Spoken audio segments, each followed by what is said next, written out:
I got 7. Yep.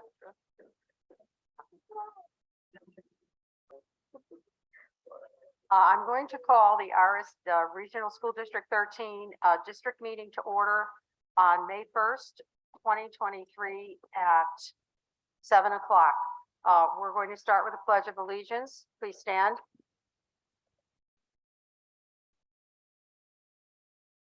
I pledge allegiance to the flag of the United States of America and to the republic for which it stands, one nation, indivisible, liberty and justice for all.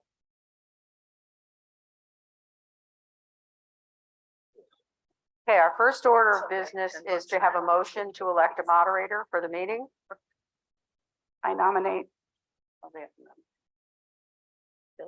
you can as well. You can. Yeah. I nominate Norm Hicks for moderator. Are there any other nominations? All in favor? Aye. Aye. Opposed? Okay. Norm, thank you.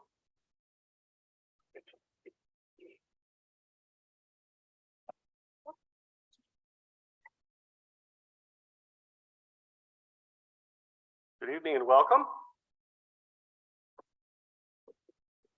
Good evening. This time I'll call on Board Secretary Lindsay Dahlheimer for the purpose of reading the district warning and the return of the call. Lindsay? Good evening. Regional School District 13 of the state of Connecticut, Durham and Middlefield, warning of the annual meeting and referendum vote.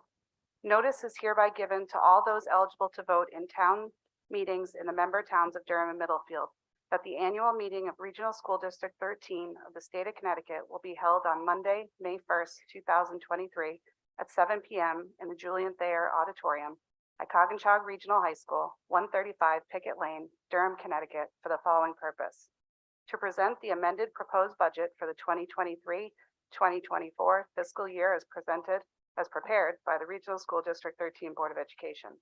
The moderator shall adjourn the annual meeting at its conclusion, and the budget shall be submitted to a vote upon the voting tabulators in the district member towns of Durham and Middlefield on Tuesday, May 2nd, 2023, in accordance with Section 10-51 of the Connecticut General Statutes, between the hours of 6 a.m. and 8 p.m.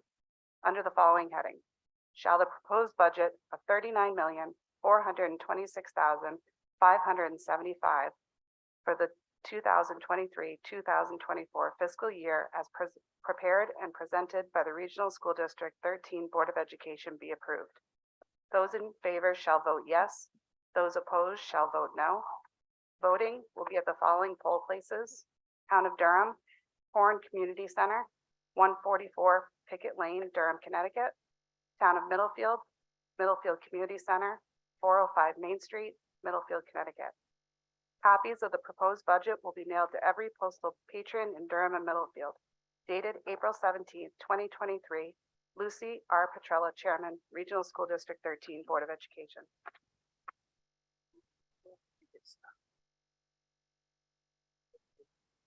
Return of the call. Return is hereby made that the undersigned on the 19th day of April 2023 caused to be posted on the public signpost in the towns of Durham and Middlefield a written warning by the Board of Education, and on the 19th day of April 2023 caused to be published in the Hartford Courant, a newspaper having a circulation in the towns of Durham and Middlefield, warning of the annual town meeting on the education budget to be held on the first day of May 2023 with the referendum vote on the education budget on the second day of May 2023. Lucy R. Petrella, Chairman, Regional School District 13 Board of Education. Thank you, Lindsay. At this time, I'll accept a motion to approve the warning and the return of the call. So moved. Motion made. Is there a second? Seconded by Rick. All those in favor, please say aye. Aye. Opposed? I declare we are in session. At this time, I'll call on Chairman Petrella to make a statement or assign someone to do if you choose to do that. We'll see.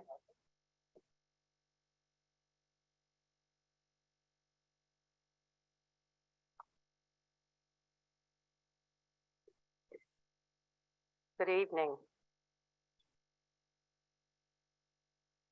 I'm going to go over the budget briefly that we have before you.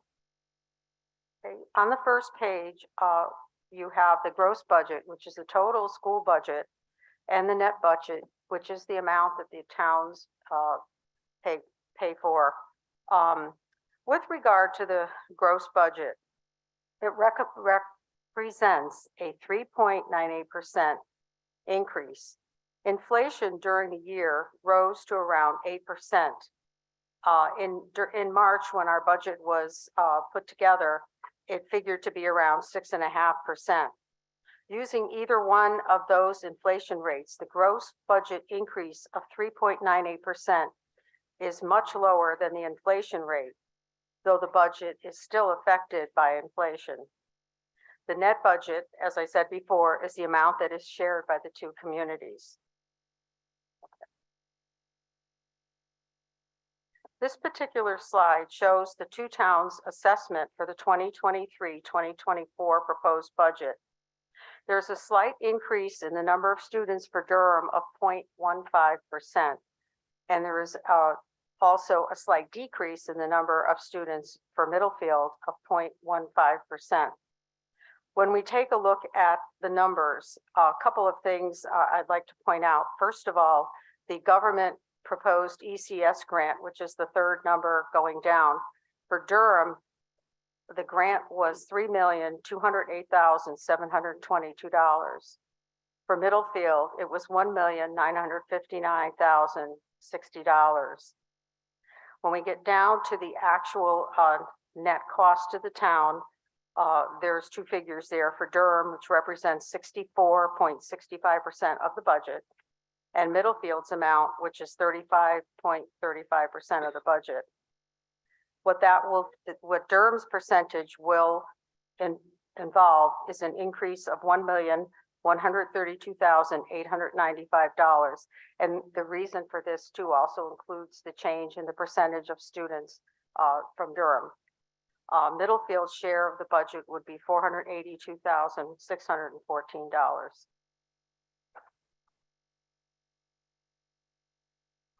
The per pupil expenditure, the top two numbers from 2020-21 to 2021-22, those are actual figures of the per pupil cost.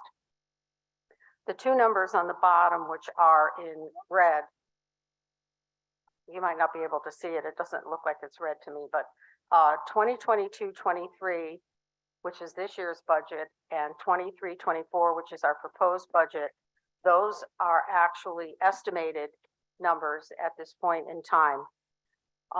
When we look at the 23-24 per pupil cost for next year, we're looking at an estimated amount of approximately $27,616 per student.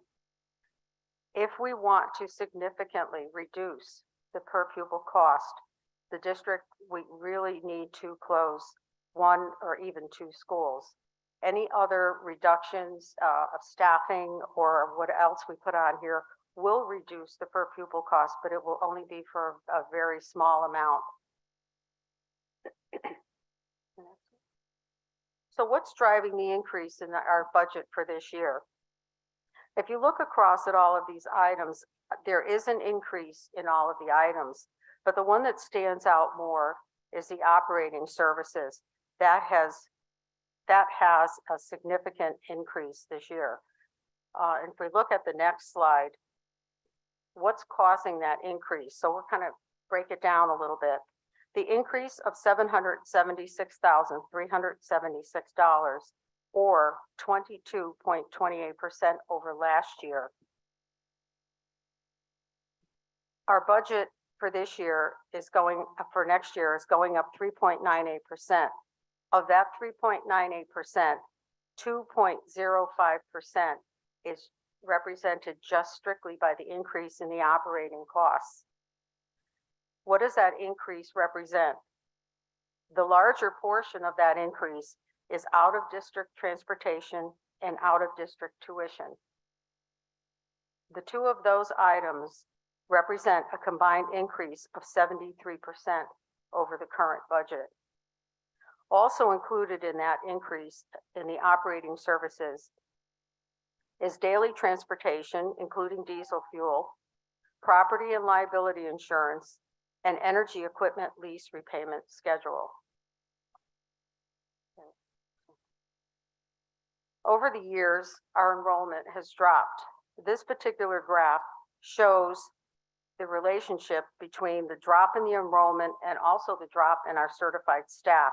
The top line in orange represents the staff numbers, and the blue line represents the student. As you can see, over the years, and this graph starts in 2013, 2014, both the student enrollment and the certified staff numbers have both dropped.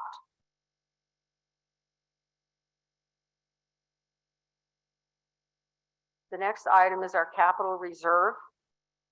The district is now able to put in up to 2% of the gross budget. And we try to put in, I think we're pretty close to the 2% mark. What does that include this year? It includes turf replacement at the high school, which is going to happen this summer. There's an $80,000 that's put in there. There's already other money that has been set aside. So this is just to finish the cost. It includes unanticipated building for repairs and maintenance for the entire district of $100,000. There is money being put aside for the paving of Pickett Lane, which is phase 2, which is going to happen this summer as well. There's a certain amount put in for the strong chiller and the chiller pumps, which are end-of-life replacements. And the last amount we put in the capital reserve was for indoor air variable frequency drives that replaced 10 out of 32 of those, which came to a total of $778,000, which represents as close as possible as we could get to the 2%, the maximum that we're able to put aside for capital. The next slide shows our debt service. If you look at the first two lines, the two longer lines, there's some blue, part of the line is blue. That's an old debt that will be paid off in 2 years. The orange represents the $6.9 million capital improvements bond that was approved.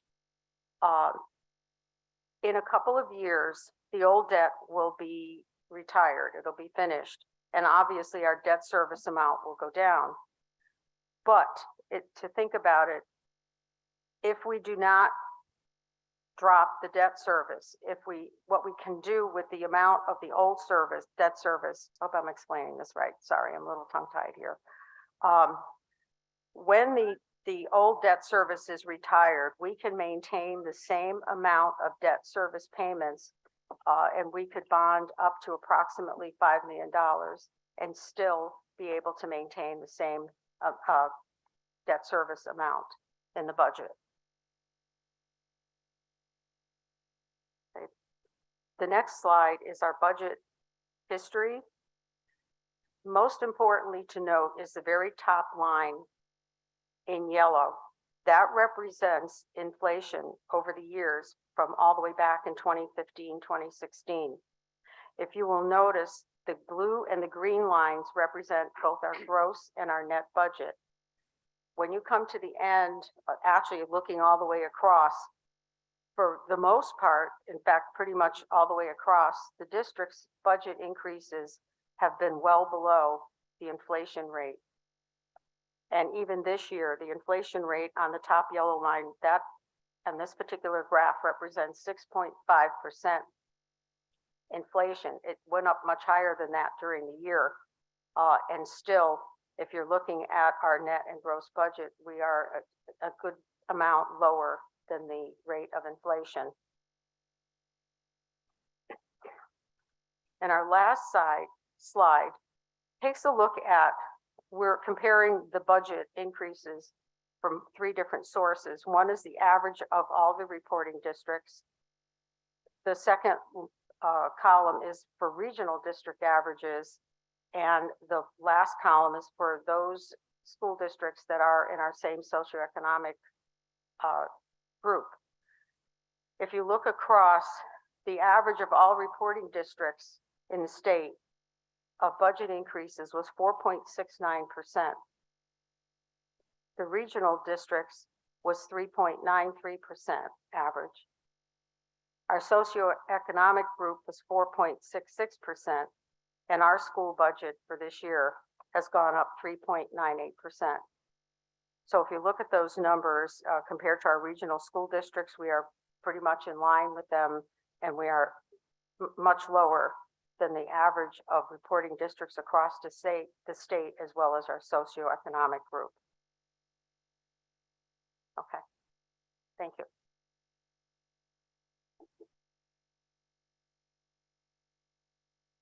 Thank you, Lucy. Is there anyone else from the board members or administration that would like to speak? Otherwise, I'll open it up to the public. Hearing none. Now it's time to hear from you folks. If you have a question or comment, I would ask that you identify yourself to the clerk and step up to the microphone so everyone can hear you.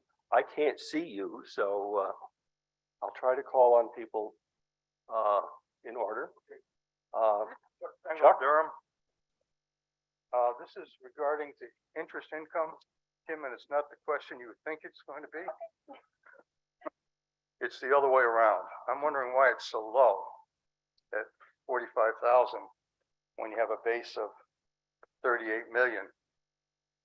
I would think that the interest income, even a quarter of it for, I know you have a declining balance, but you would think it would be around $400,000. We don't get the 38 million all up front. I know you don't. So we get it- I understand that you're going to get it in 2 chunks, and I understand you're paying it out, and I don't understand your float. But still, if I took 5% of this and then divided it by 4, I'd get around $400,000. So even, what'd you have in here, 45,000? I think that number's way too low. I mean, I don't have an answer to, but just that's what we projected it out to be. We do get the payments from the towns monthly, so we don't even have the ability to invest those funds. Oftentimes, we're waiting right down to the payroll day to get those funds, and that's to no fault of the towns. I'm just saying we just don't often have the leisure to invest those funds. We did have the 6.9 million bonding, but we have done some projects with that. So we don't have that chunk of money laying around either. So I'm not sure how you computed it, but that was the way we computed it based on what interest we realized so far in 22-23, similar, and we just annualized that for a year, and that's what we budgeted for 23-24. Okay, thank you, Chuck. Greg? Good evening. I am Craig Bradnini, the president of Region 13 Education Association. The members of the executive board of the Region 13 Education Association support this budget and urge the public to vote in support of the presented Regional School District 13 budget on May 2nd. This year's budget does an outstanding job balancing support for our students, support for our teachers, district priorities, and responsible spending. Although a 3.98% increase may be higher than what the towns of Durham and Middlefield are used to, it is still well below the year's inflation rate. It's below the state and DIRG average, and almost even when compared to other regional districts. So thank you again for all of your hard work this year and in presenting a very responsible budget. Thank you.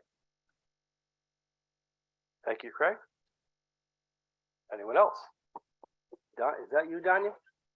It is. Danya Viola, Durham. Just want you to take notice of the handout you left at the front of the auditorium tonight. You put the net change in here as 3.98, the gross at 4.72.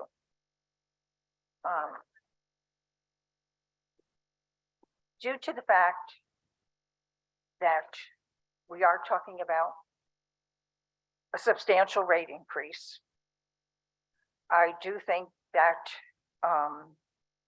the 4.72 is rather high for both communities to support, especially when we've already had the closing of one school, the continual diminishing enrollment for the last decade and a half throughout the school system, and Corn School already closed for 2 years. haven't really realized the savings when we're talking and seeing that we have to be asked to support over $1.5 million annually in budget increases. I do not consider that responsible. It seems with the surplus funding that continues as a result, just supports the fact that we're being overtaxed. Residents do support education, but we don't want to go willy-nilly with the numbers just because we're here and we know we have to pay our tax dollars to manage. Regardless of inflation numbers, there were many school districts throughout the state reported through the media that have come in consistently lower. I do realize also, however, that it has a lot to do with non-regional school districts because they are accountable to the town budget, the mayor or the council that struggles with the finances across the board for town and school budgets. And most of them have not been entertaining what the schools have proposed. By the way, Durham's mill rate will increase directly by 1.24 mils from last year's as a result, if this budget would pass, and Weathersfield's would be increasing by 1.05 mils. The ECS funding has been also mentioned frequently lately with the coming to closure of the legislative session, and that it looks like the governor is really going to sign on to what is expected to be kept intact, the ECS funding without cuts. The $1,420 per student increase, I don't see it as directly impacting the students. I think it's a result more of the contracts negotiated for administrators, staff, and teachers. I don't see the supplies coming, the new books, the extra programming for perhaps safety, because I think we did lose our resource officer the last couple of years. And that really is an issue that tugs at my heart because I don't want to see anybody harmed or in harm's way. Furthermore, I think you're speaking about the curriculum director's position in the last meeting about possibly being divided into 2 learning specialists. Well, when we're adding new positions, we also know that it usually winds up being more costly than with one, unless hours are taken out, days, whatever, to make the change. What kind of stipends would not affect budgetary changes? I would be interested in knowing. And that comes from the last paragraph of your minutes on the Board of Ed meeting held on April 5th. Further, where did I put it?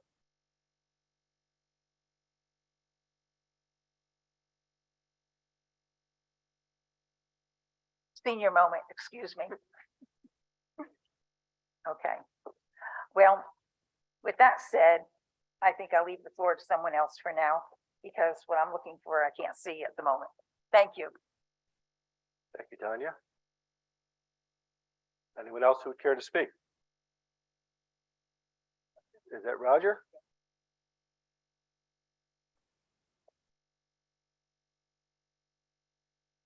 Good evening. Thank you for your time and efforts. But I have a couple of quick questions. Name? Roger Kleeman. The allocation percentage or the allocation for 22-23 is not on here. And by this time of the year, I would think you would know how many students we have in the district, which I think you could put on here. That's my first question, because I'm very interested to see if we're increasing still or we're going down. My guess is we've increased with what's being sold in town. So I'd like to hear that number at some point tonight. The second and third question, the expense at building and grounds, it went up 60,000. The contract was out for buildings and ground. Was that all in the contract? So which contract are you talking about? Buildings and grounds, or the ground contract went out? The landscaping? Yes. So yes, that was in there. We went out to RFP and got a new contract. But it did go up because it was held steady for 3 to 5 years before that. And then when we had to go out to RFP, it did increase. So I'll rephrase the question, Gil. What was the 60,000 for? I can tell you, it's not just one thing. It's not Okay. just the, So what is 60,000 increase in buildings and grounds? I'm getting that. Facilities and grounds, increase of $60,000 or 4.93 from over last year. In that, we had the repair of a stage curtain for Brewster. We had an increase in our energy lease that we did for that energy project. And that is a set lease amount each year, and that increased 18,000 this year. We had an increase in our lawn care contract, which was 12,000. We had asbestos consultant that we have to have done every 3 years. That's included in this that we didn't have last year, so that would be an increase. We had some tree trimming and removal, trail repair, and tree cleaning of the trails at Brewster and Lyman. We had water service for the first time. We only had a partial year last year, so that's an increase in this. Wait a minute, you're talking, you did the work. This is this coming budget. This is what I'm talking about. So we did the water line, but we have to pay for the water. So that's in this, and it's an increase because we only had a partial year of the water last year.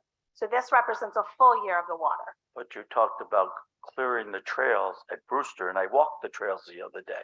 So that should have been in this year's budget, or you're doing more next year. So we have budgeted for more. There are Oh. oftentimes trees fall, and we do need to do tree clearing and trail clearing throughout the year.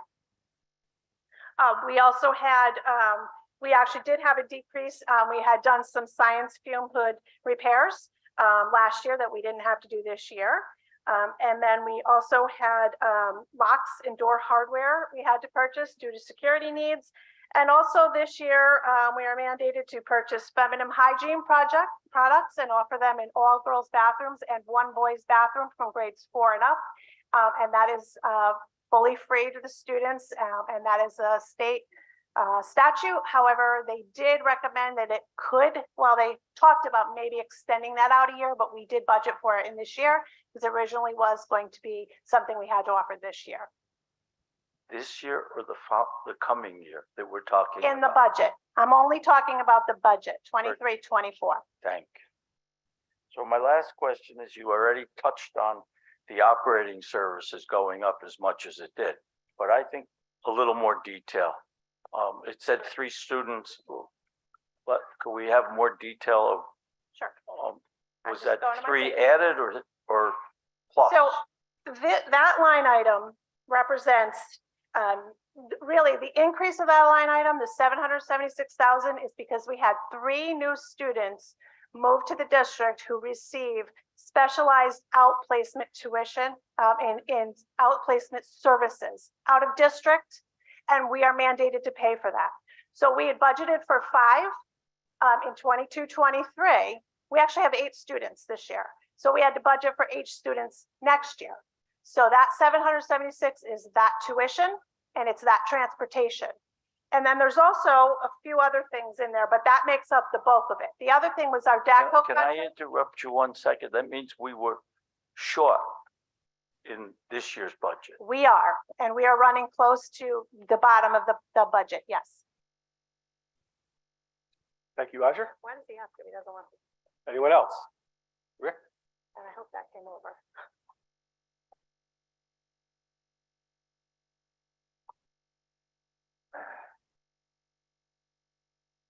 Rick Parmley from Durham. I'm an American. I'm here in this country legally. I think I'm in a minority. With regards to the 2% on the inflation rate in a graph, the inflation rate, it didn't take into consideration with your costs going down that the population was going down in the school district. So, you know, I've been to a few meetings on education over the years, quite a few. And everything we seem to do in Durham anyway revolves around the school budget. Land use especially, you know, we have to increase the lot sizes to slow down the building, to slow down the enrollment, and nothing seems to affect anything.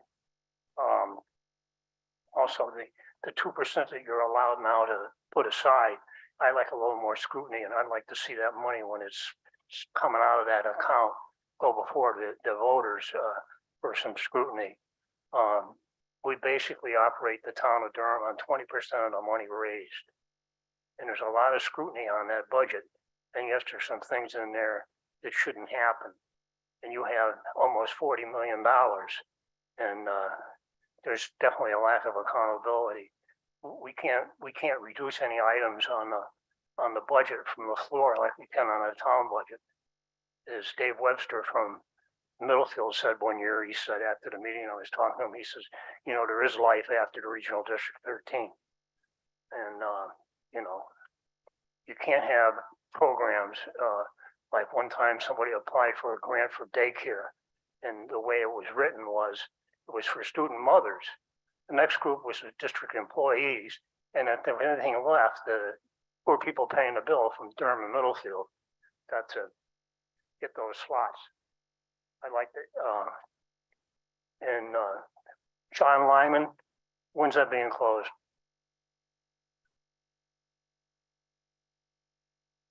Were you able to answer? I didn't hear the. Yeah. John Lyman. It was a vote. It was voted. Yeah, I know what the vote said. The majority said it was to be closed, but because Middlefield didn't pass it separately, it stayed open. Right, the voters spoke. Yeah, well, when they had a problem with the athletic fields, the bonding capacity and stuff, the district ran off to Hartford and got the legislature to bless the proceedings so they didn't have to go through it over again. Did we go to Hartford to see if we get this straightened out? We actually did last year, and they did not fall through. Because we're at a disadvantage. I know for years Durham was represented by 4 members on the board, and Middlefield had 4 members, and yet and each town was paying their percentage share of their budget. But you know, we still only had 4 members, and we were paying more than 50%. Now I asked a question at the hearing about the cost of football. So what is the cost of the football program? The whole 9 yards, coaching, transportation, the whole 9 yards. What's the cost of that program? You'll have to give me a minute. I'll look that up. That would be, and we've taken these other schools to keep that program alive. But the real tragedy of that program is that they're subjected to head injuries of students that participate. And those injuries are cumulative, and they don't show up unless there's an autopsy later on. So by continuing to have that sport in the system, we're continuing to endanger the safety of the students. I think the program ought to be done away with.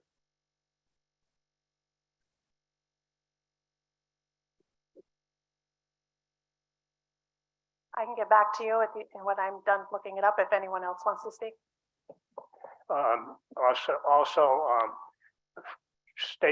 Former state senator McKinney, when he was in the legislature, I was talking to him, he tried to get a bill passed where the budgets in a regional school system would have to pass in both communities to be valid. And then, of course, it didn't go anywhere. And I think that has some merit. It shouldn't have to be just because one town can leverage the other. I know one time when there was a dispute on the budget, more people from Middlefield showed up, and then the budget finally passed. So, you know, that's something that the legislature should have to look at. But the thing with Lyman, you should go back to our state representatives, state senators, et cetera, in the legislature and the governor. And that building, if we don't need it, should be closed. We shouldn't be burdened by 20 people that decided, or whatever that number was, is small, that killed it. That's not right. I mean, I had my children went through this system. My wife and I went through this system, and my debt to the town of Durham I'll never pay. With the cost of education and the other things I derive from living here, but that doesn't mean I'm going to rubber stamp everything everybody wants to spend. I know on the town side it's pretty frugal and pretty slim. The sacrifices are made, and we have quite a bit to say about what goes on. It gets a lot of scrutiny, and there's still little holes there. And District 13 gets almost 40 million. Once a year, you come to us for money. Once a year. That's not very healthy in a democracy. I don't know, you didn't get the money.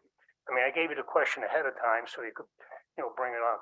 So what is our commitment to the sport of football? Can we end it by just not funding it this year? Or are we stuck with a contract that we have to, stay in that league or tournament for X number of years? So Rick, when we're looking at, you're talking about John Lyman and whether we had gone to the legislation, and we did actually testified at that hearing. And the consensus was that the legislation did not want to step in when it was a dispute between towns. So it is something that we're still working towards, and actively every meeting, finding ways to work through it and figure out what we're going to do. So I did want you to tell you, we have already done that, but we'll continue to do that. I didn't quite, well, let me just make this statement and correct me if I'm wrong. If we don't fund it and decide to end it in a fiscal year, or is this one or another one, that's the end of it? Or do we have to answer to others? I'm not understanding the question. Are you speaking about football? Or are you answering? Yeah, me? football, yeah. If we I decide to think- I end think it. we need to give Kim a few minutes to get that. If you wanted to have a seat, we can get that for you and call you back up if there's any other questions. Does that sound okay? Does that sound okay? That sounds about right.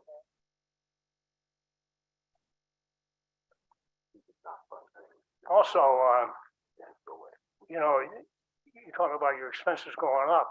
When you were closing the Corn School building, you had estimates of $900,000 to $1 million to take it down, which I was opposed to.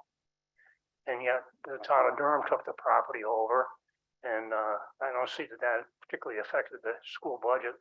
I did notice that in the budget years when the school wasn't occupied, 1 year the amount of money allocated to keep that building up went up from the previous year significantly. So I really question your numbers sometimes. But and also these activities that occur over here on your private road, Picket Lane is a private road. Most of those activities, as far as I know, are participants from both communities. So it's Durham and Middlefield. It's not just Durham using that road. Okay? And when you have traffic control like you did one time,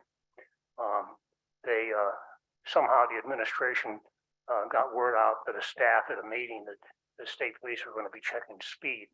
So consequently, quite a few youngsters got tickets that day, which wasn't a surprise, but the staff seemed to escape the scrutiny of the state police because they had warnings ahead of time. So if you engage in that activity again, nobody should know. So everybody is on board. Rick, do you have any more questions about this particular budget? Because that's really kind of the reason we're here. Yeah, well, we're getting a little off the call of the meeting. Well, Are you it's still looking for almost a number? $40 million. Could you? I'm trying to listen and look. No. If we could give somebody else a chance to speak, and we'll get you that number as soon as it comes up. Mr. Moderator, I asked that question at the hearing so that the number would be ready when we came. But My apologies, as but I'll usual, questions aren't generally always answered at the meeting. So the tradition carries on. Is there anyone else that would like to speak?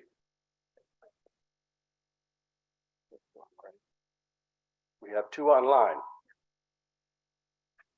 And I'll need some help with that because I don't have a screen.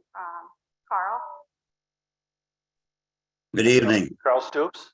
Good evening, Carl Carl, Stout. you're on. We talk about the page 5, the graph there with showing the operating services gigantic increase.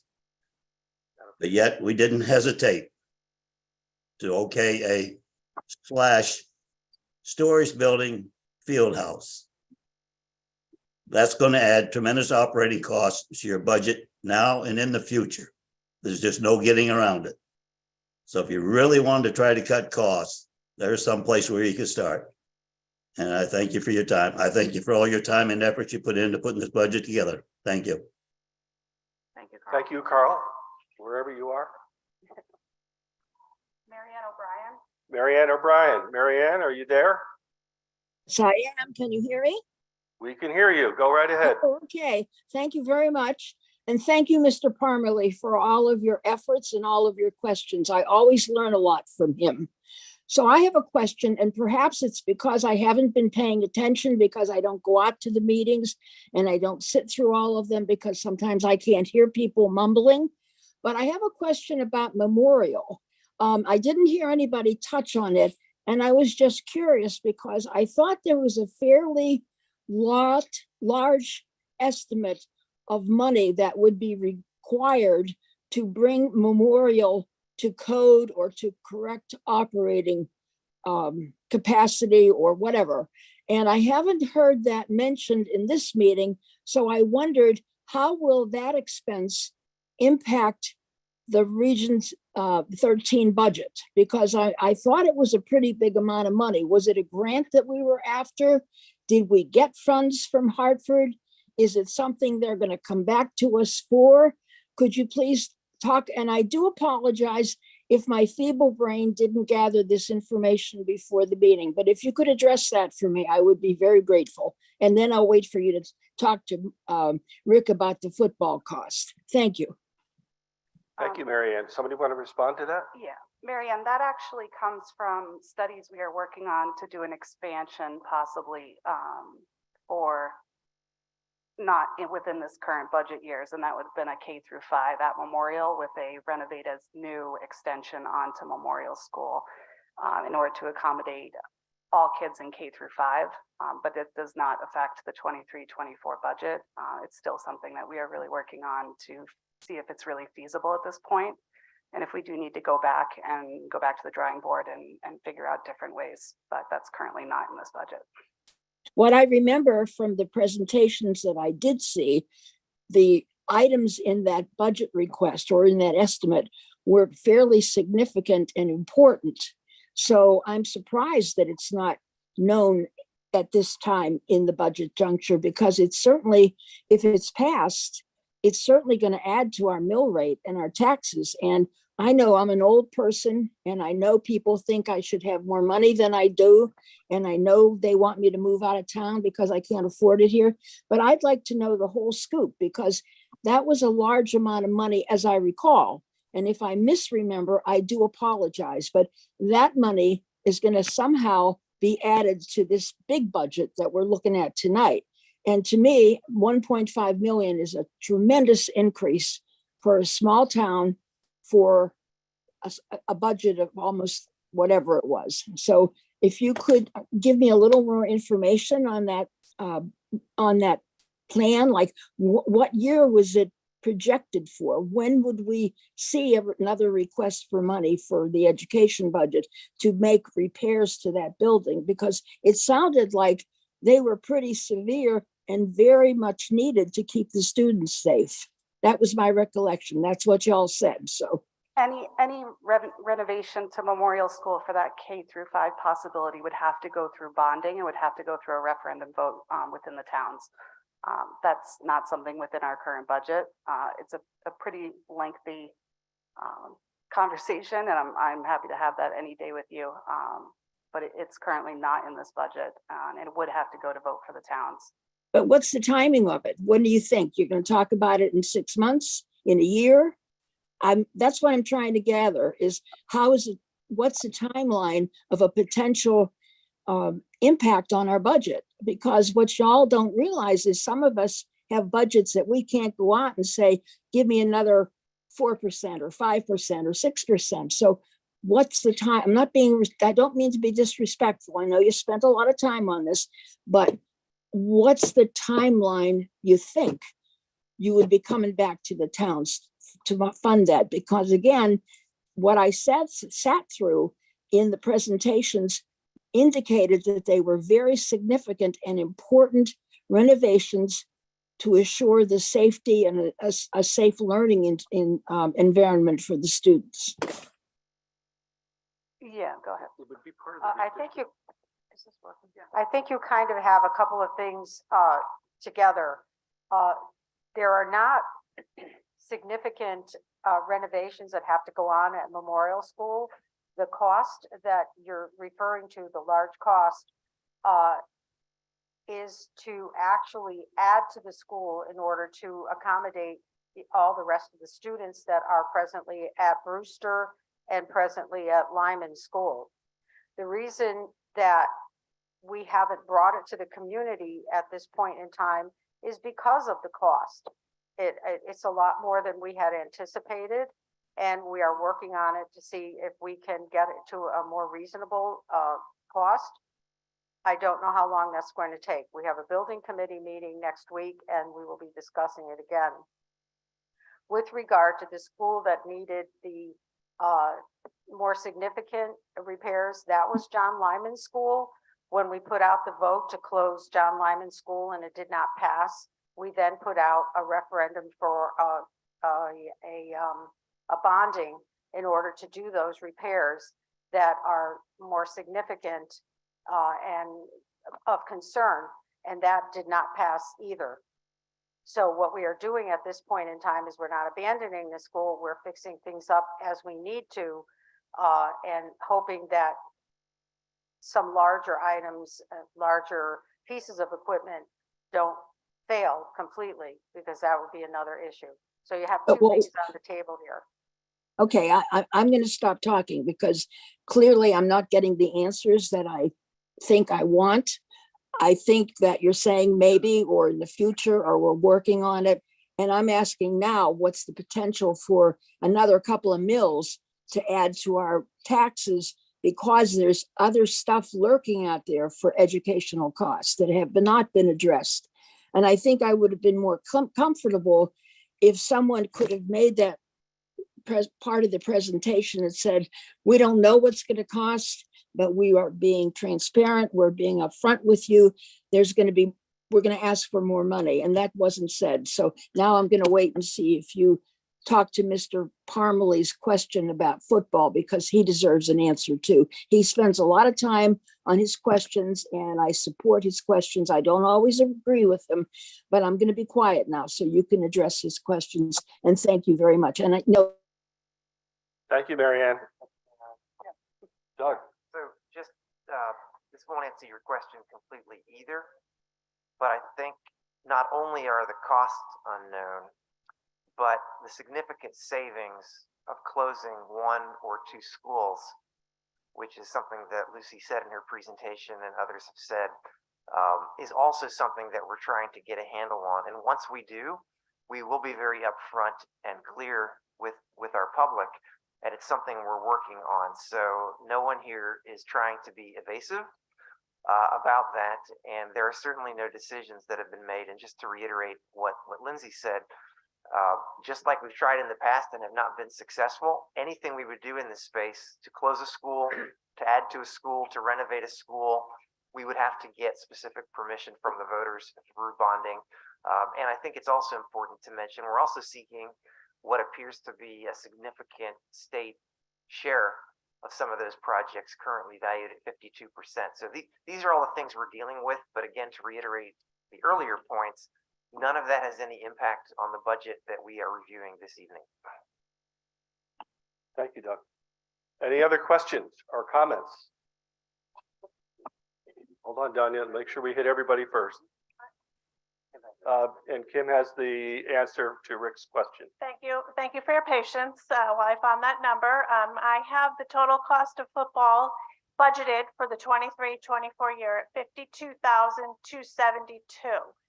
That is inclusive of uniforms, stipends, transportation, officials, all that in on the budget. Now, offset from that are the co-op fees.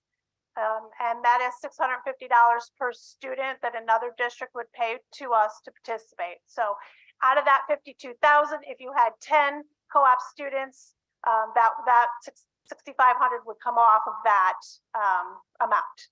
That represents, that 52,000 represents $38.86 towards the per pupil cost. And if that were reduced and that program were discontinued, that would drop the budget by 0.133%. So I hope that you were appreciative or thank you for your patience and the amount of information I was able to gather in that short time. Okay, thank you, Kim. Anyone else with a comment before we go to what I would call round two? Okay, Danya, come up.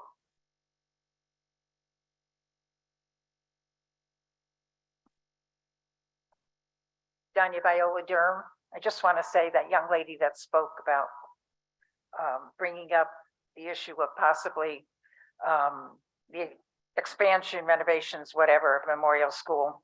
Thank you. Because it is something that's out there.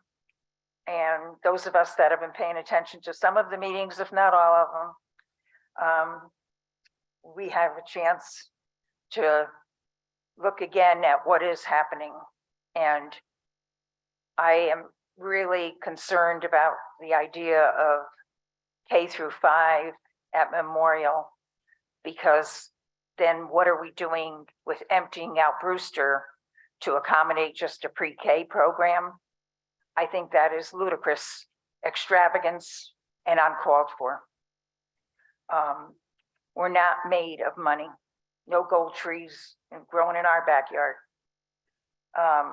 Furthermore, I was looking for an answer about the curriculum director's position being split into 2 learning specialist positions. Haven't heard my answer on that one yet. What kind of stipends would not affect budgetary changes was my second question. But I'll go on with this while you think about the answer to that one. I don't know who fed the reporter for the Town Times the information about a large crowd appearing at the hearing. That's a joke. There were all about 14 of us in that room and a handful online, along with the 3.98%, which was deceptive, seeing as how we pay at the 4.72% on the net. You may not want to be devious, but it does appear that you're not transparent. And I think it's time to ante up at your end. We're doing enough of it here at our end. Maybe you'll give us a union. But the bottom line is, when you make something up, it doesn't fly. And this is one budget I would never support. In all the years that have come through with so many disparities, this is an insult to our intelligence. It's time you become responsible and accountable. And perhaps the Finance Committee would take it seriously that it's incumbent upon you to profess actual numbers and not have recurring surpluses that just, again, cause and create havoc for the rest of us because of the uncertainties. And we should not have to look at this every year with the situation that exists currently in District 13 between both towns. If we want to support one another, we have to start at your level. You're here to represent us. Start now. Thank you again. Any further questions? Roger?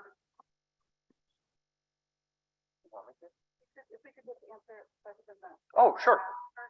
Roger, give us a minute, Roger, and Yeah, so we'll follow up that, the first question. your question about one position becoming two, that's actually not what happened.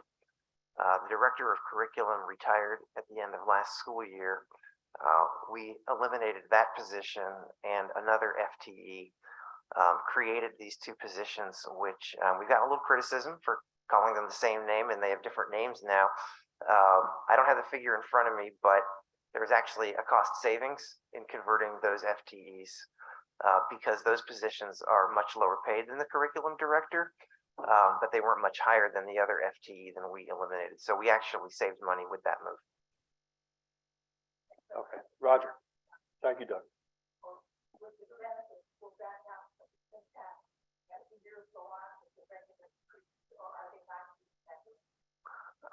They're all union members now, but the benefits are comparable. So no, they are all benefited positions. So there's no out year increases in doing that move. It's a cost savings or recurring cost savings actually.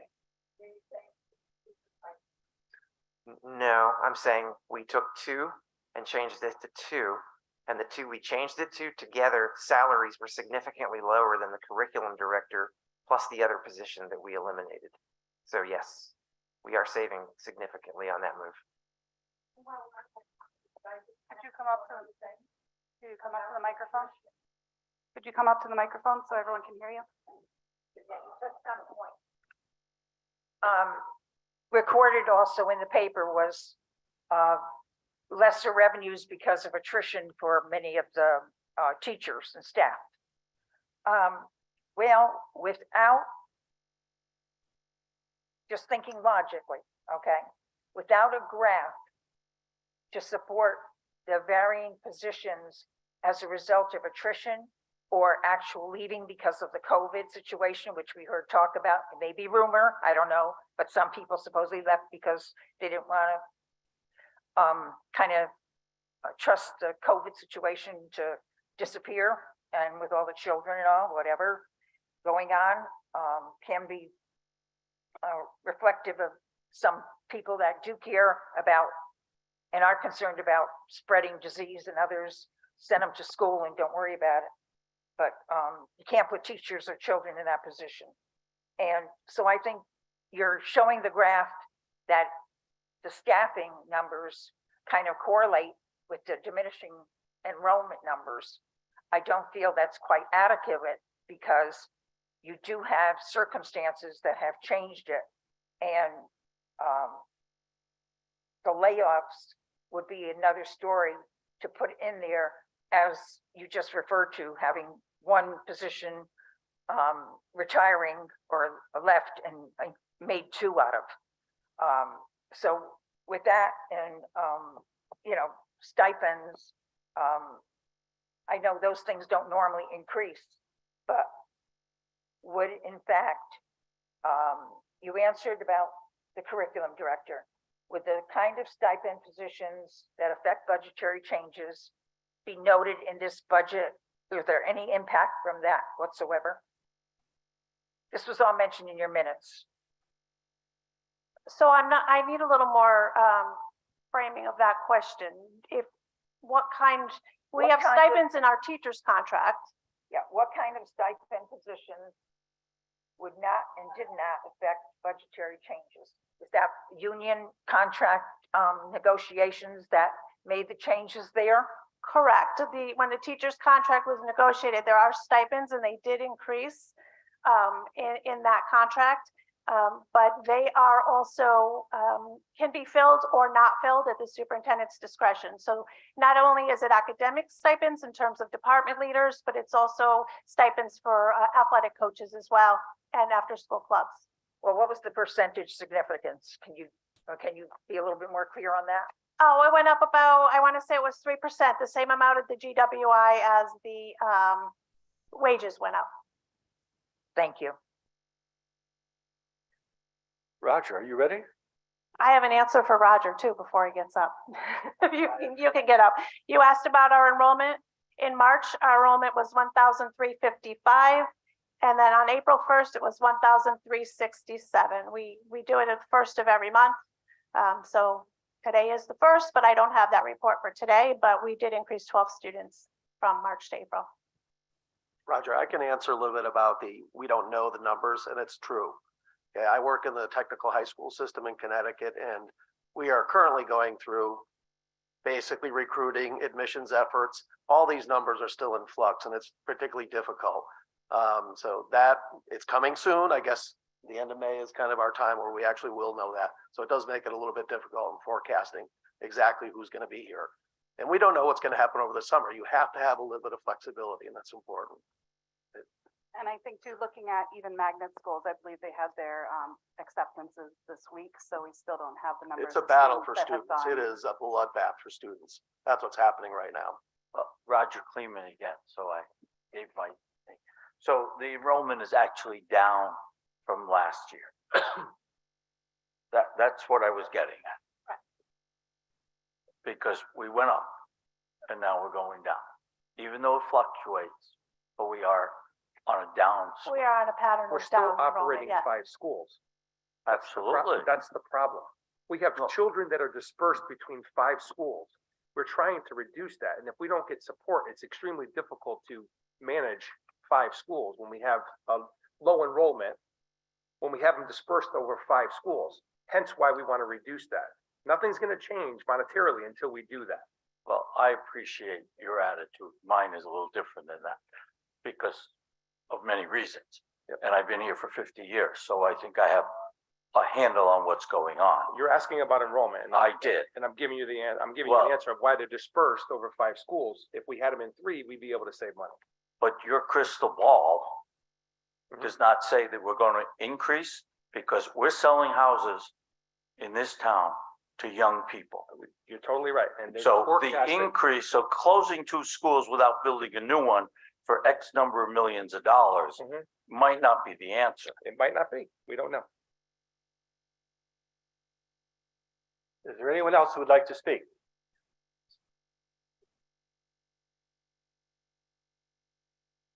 All right.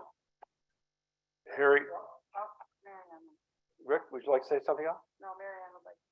Oh, I'm sorry, Marianne, are you there? Here, I just have a question though, with regard to enrollment. Last year, there was a lot of conversation on Facebook and in other areas regarding students that people were paying to send to out-of-district private schools. Now, I don't know whether that was just conversation or whether they followed through on those plans. And I know the private schools are extremely expensive because I have family members in them. But I wondered, do you keep tabs when you have, like, say you have 5,000 students? Well, you don't have 5,000 students. Let's say you have 100 students, and the next summer you find out that 10 of them went to various private schools. How quickly can you get that information and put it into your plans? I'm curious.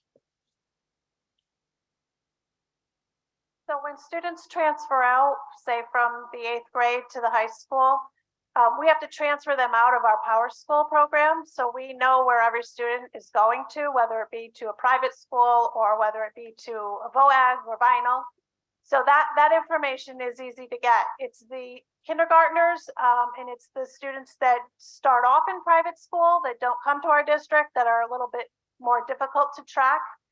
But we are able to, anytime a student leaves the district, we know where they're going and where we track that in our system. We're able to pull that up at any time. Okay. Thank you, Marianne. Thank you, Kim. Last call. All right. I want to remind. I have a question Oh, though. You Rick, didn't go ahead. answer I'm sorry.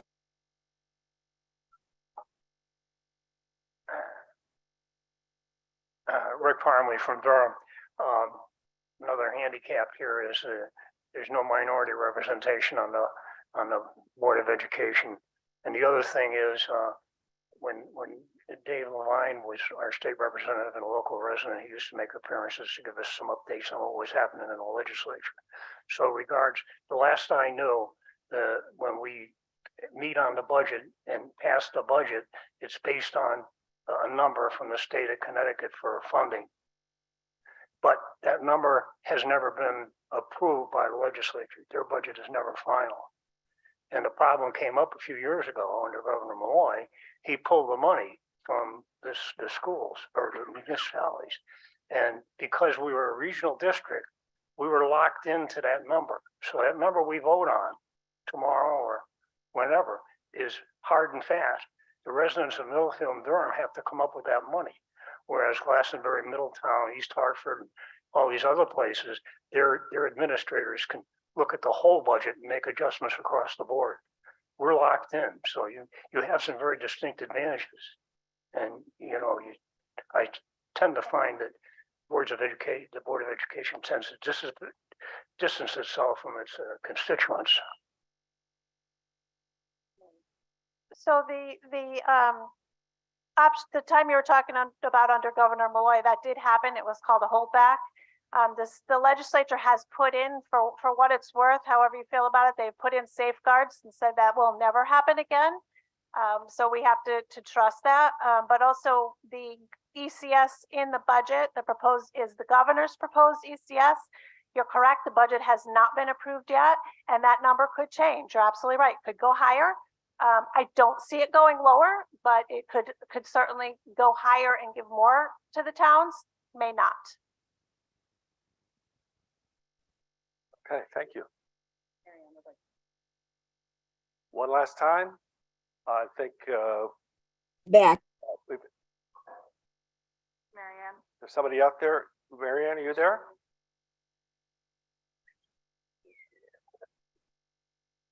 No? So, Okay. okay, here I am. You keep muting me. I'm sorry. So may I speak for like a minute? Yes, I'll start my watch, Marianne. Okay, you start your watch, honey. Okay, so my question goes back to, if you start a school year and you have a budget, and then you plan a budget, and then you find out that certain, like say 10 students aren't going to come back, they're going to go to private schools, and no students come in to make up that 10 students. So now it's 10 students times 27,000 that we're saving. Is that correct? How do we know that? What do you do about that? I'm just curious. I know I'm a pain in the neck, but I'm just curious. I'm not sure this is the answer, but the budget is set based on what we anticipate. So if 10 fewer show up, what that's going to mean is that our class sizes are going to be slightly lower than what we budgeted for. And conversely, if 10 more show up than we anticipated, we would have slightly higher class sizes. But because most of our funds are in our people, and those people are contracted through the budget, there's very little that we can change substantially based on those numbers once those folks arrive. The corrections typically come in the following year. Is that a good way of saying it, Kim? That's how it's worked for me in all my years in education. And so there is a bit of estimation. And I think, as Kim mentioned, the hardest class to estimate is kindergarten, because even though we ask families, and if anyone's watching, to register early, so we have a good handle on that, the kindergarten is projected based on birth rates, and that is a science, but kind of an inexact science. Whereas the other grade levels, at least we have the benefit of knowing what first grade was. We have a better guess what first to second would be, and we have the historical kind of we call them cohort progression ratios is the technical term, but that's what the forecasters use to do that. And but having said all that, we do a pretty good job of forecasting kindergarten with with that birth rate forecast. Do you want to add anything? Oh, I did. I wanted to speak to the per pupil, the 27,000. It'd be great if we saved 27,000 times 10 for 10 students, but that isn't the case, because you still have the same amount of buildings, you still have the electricity, you still have the staff. So that's a number that's just computed based off your total expenditures divided by number of students, just to kind of give a marker. But we don't save 27,000 every time we have a student. I wish it were the case, but that's not the math. But nor do we pay 27,000 more per if we have 10 extra show up. So it's kind of a self-correcting thing. What looks is down the road when they do the actual calculations, the 10 fewer will make that number a little bit higher than we forecast, and the 10 more would make it lower slightly, again, if it's 10. Okay. Ladies and gentlemen, thank you for your attention and being here tonight. I'm going to declare that we are adjourned until tomorrow morning at 6 a.m. Durham voters at the Durham Community Center on Pickett Lane and Middlefield voters at the Middlefield Community Center on Main Street. At this time, I declare we're adjourned until tomorrow.